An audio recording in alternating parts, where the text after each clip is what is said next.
Hi guys, so I bought this Giant Energypak, the 300 watt hour version, to kind of take it apart and we'll see what's inside.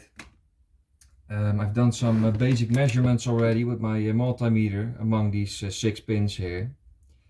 At some point I will also be taking the BMS out and seeing to what extent I can reverse engineer that.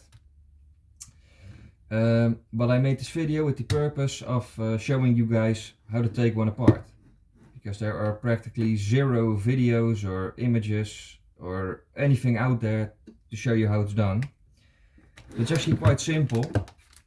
As many of you who have already tried this know, you have 4 screws on the bottom, here, here,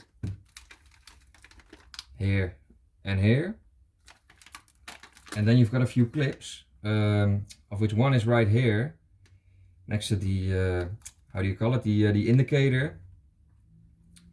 So you press that one in, and then on the top casing there are 3 of them. That's this one, and this one.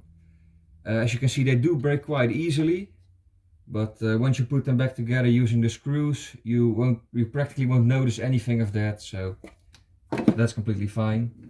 So there you are. That's it.